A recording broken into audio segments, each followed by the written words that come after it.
Ya. Assalamualaikum warahmatullahi wabarakatuh. Salam sejahtera untuk kita semua. Terima kasih untuk kesempatan yang diberikan kepada kami. Dan ini menjelang makan siang, tapi mudah-mudahan kita semua masih bisa enjoy dan fokus dalam diskusi pada siang hari ini. Sebelumnya kami juga mau menyampaikan permohonan maaf seyogyanya Pak Dewanto sebagai Vice President dari divisi kami akan menyampaikan materi, tetapi karena ada hal yang harus diselesaikan dan beliau harus hadir di dalam event tersebut, sehingga saya diberikan amanah untuk menyampaikan paparan yang sebenarnya telah disiapkan oleh beliau. Mudah-mudahan bisa menjawab ekspektasi dan apa yang diharapkan bisa dipaparkan di dalam diskusi pada pagi jelang siang hari ini. Kemudian saya ucapkan terima kasih banyak yang kami hormati Pak Bram sebagai CEO dan founder dari Economics, kemudian Prof. Agus, terima kasih buat tadi insight-nya, dan sekilas info mungkin saya sebenarnya sudah lama follow Pak Agus di LinkedIn dan di Facebook, banyak sekali postingan beliau yang inspiratif, tapi saya senang sekali hari ini bisa bertemu in person directly with Pak Agus. Kemudian yang kami hormati juga para narasumber, Pak Bima sebagai senior saya di PLN, kemudian Pak Hendra dan Prof. Terima kasih, kemudian Pak moderator. Oke, pada pagi hari ini dalam kesempatan ini izinkan kami untuk menyampaikan kira-kira tantangan apa saja dan peluang di dalam pengembangan energi baru terbarukan, dan nanti saya akan sedikit menyampaikan strategi yang dilakukan oleh PLN di dalam pencapaian atau peningkatan bauran EBT.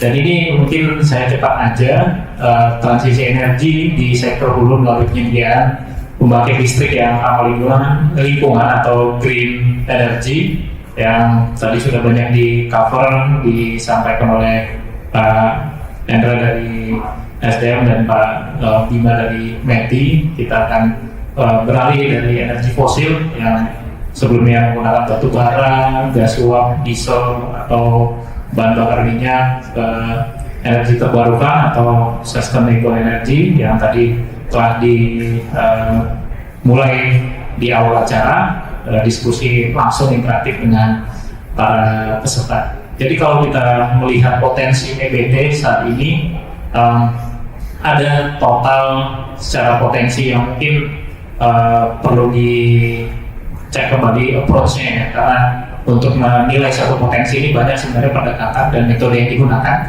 tetapi yang kami miliki saat ini ada potensi sekitar 3.600 gigawatt untuk EBT secara keseluruhan, tetapi pemanfaatannya ini sama dengan tadi yang disampaikan oleh Pak Hendra, saat ini masih kurang dari 1%. Jadi sebenarnya banyak sekali PR yang masih harus kita lakukan bersama. Tentunya PLN sebagai off-taker dan utility company memerlukan support dan dukungan dari seluruh stakeholder, termasuk juga akademisi dan tentunya developer dan pemerintah tentu saja. Dan kalau kita melihat secara resources, misalnya untuk yang hydro, ini banyak tersebar di seluruh Indonesia, khususnya di daerah Kalimantan dan Papua misalnya, seperti PLTA Kayan yang potensinya lebih dari 50 MW. Dan kemudian untuk surya yang tersebar di seluruh Indonesia, ya mungkin secara sederhana kita bisa mengatakan ya di mana saja kita meletakkan PV modul, dia akan bisa menghasilkan output energi yang mungkin secara radiasi di beberapa titik beda. Yang paling baik ada di NTT misalnya.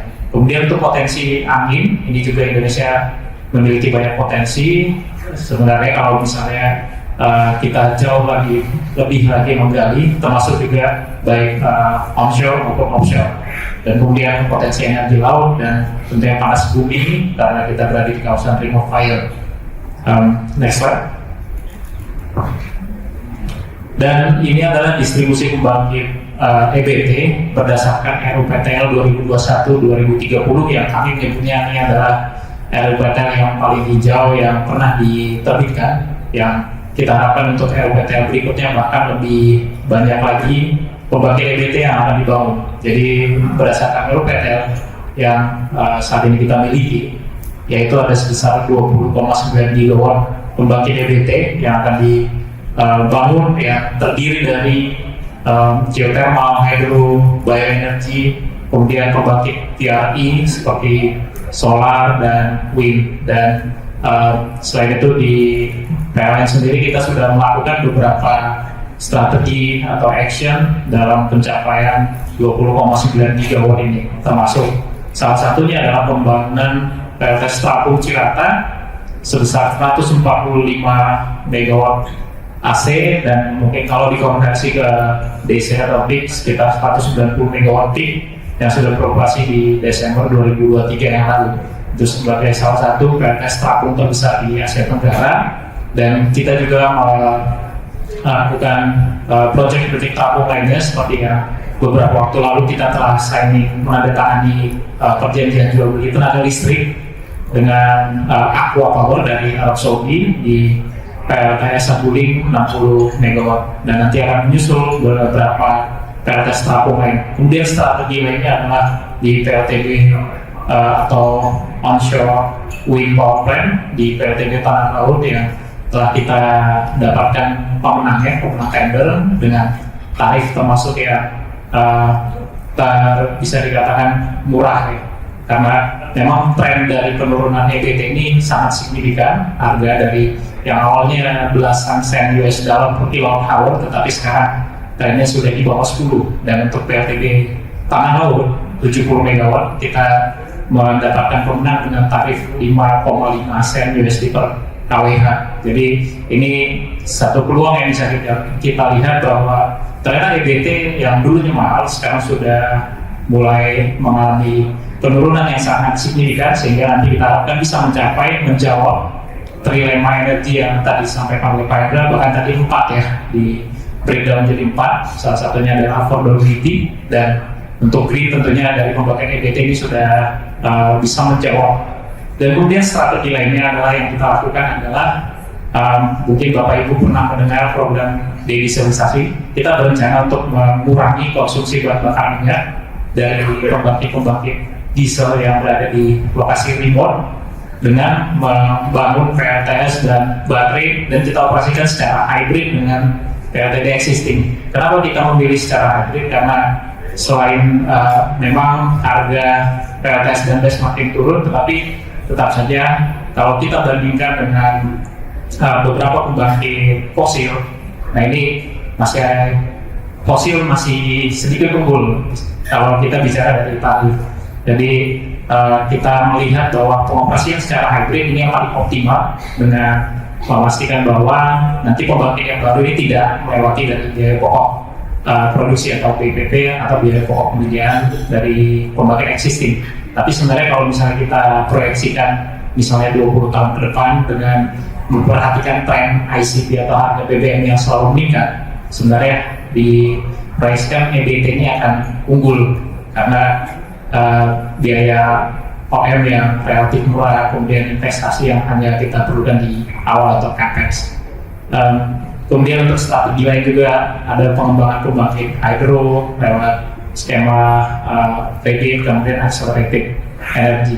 Dan selain PLTS terapung, kita juga ada PLTS ground mounted yang beberapa waktu lalu kita telah meluncurkan tendernya untuk di Sumbawa 10 megawatt, kemudian di Timor di NTT juga 10 megawatt, dan kita combine dengan baterai energy storage system, dan kita telah mengundang ratusan perusahaan sebagai yang masuk di dalam list DPT kita atau daftar penyedia terseleksi.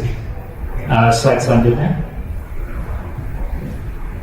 Ya, jadi selain tadi strategi yang saya sampaikan, ini adalah inisiatif dari PLN atau base effort yang bisa kita lakukan. Ya, saat ini kita semua sepakat bahwa kita harus menurunkan emisi, yang walaupun mungkin emisi ini tidak hanya dihasilkan dari pembangkit listrik, tapi juga dari transportasi. Tapi karena kami sebagai utility company, fokusnya kami ada di power plant yang memang kalau secara data power plant adalah salah satu penyumbang terbesar emisi CO2. Dan ini menjadi framework perencanaan sistem kami ketika kita menyusun RUPTL yang nanti akan kita luncurkan, mudah-mudahan di tahun ini bisa terbit. Ini fokus penurunan emisi itu menjadi yang utama. Dan seperti yang tadi saya sampaikan, RUPTL yang kita miliki saat ini itu adalah RUPTL paling hijau yang pernah diterbitkan dengan porsi pembangkit EBT lebih dari 51%, 51,6% dengan kapasitas 20,9. Dan kemudian kondisi saat ini memang adanya mismatch atau ketidaksesuaian antara demand dan potensi EBT. Nah, ini kita merencanakan atau masih dalam kajian membangun super grid yang sebagai solusi menghubungkan antara sumber EBT tersebut dengan demand. Misalnya di daerah timur kita tahu bahwa potensi EBT sangat baik, misalnya di NTT secara radiasi bahkan itu lebih dari 2000 secara global horizontal irradiation, bandingkan dengan Jakarta yang mungkin sekitar 1600 atau 1800. Padahal demand-nya ada di Jawa dan mungkin di Sumatera. Nah, ini bagaimana menjelaskan tidak seimbangan antara sumber dan demand ini, yaitu salah satunya adalah membangun smart grid atau super grid. Dan kemudian saat ini belum dibangun sistem yang mampu mengakomodir sifat inherent dari VRI seperti solar and wind, yaitu intermitensinya. Maka diperlukan juga smart grid yang di dalamnya juga nanti akan ada energy storage system. Kemudian perencanaan pengembangan EBT sebelumnya hanya bersumber dari potensi panas bumi dan hydro, karena memang kedua sumber ini yang memiliki resources paling besar dan ketika dioperasikan sebagai baseload dia mampu karena tidak memiliki sifat intermitensi tadi. Tapi saat ini PLN kita membuka ruang pemanfaatan energi baru lainnya, termasuk juga nuklir yang mungkin beberapa hari belakangan ini banyak dibahas. Dan kemudian RUPTL berikutnya kita memastikan bahwa akan adanya keseimbangan antara demand dan supply, dan juga seperti yang tadi saya sampaikan di poin pertama, fokus kita, target kita adalah penurunan emisi. Slide selanjutnya. Ya, ini adalah skenario business as usual dibandingkan dengan rencana skenario accelerated renewable energy yang business as usual kita tahu masih mengandalkan fossil fuel sehingga emisi tinggi. Dan nextnya kita akan berusaha untuk menurunkan emisi tersebut dengan beberapa strategi, yang salah satunya adalah mulai mengurangi pemanfaatan bahan bakar fosil dengan coal power plant phase down seperti yang tadi disampaikan oleh Pak Dika. Kemudian peningkatan kapasitas dari PRI yang kita targetkan 75% nanti akan disupport oleh dari EBT yang secara inherent memang memiliki keunggulan operasi OPEX yang rendah tetapi ketahanan energi tinggi. Next slide. Slide selanjutnya. Ya, mungkin 3 slide ini saya skip karena waktu tinggal 1 menit. Selanjutnya lagi.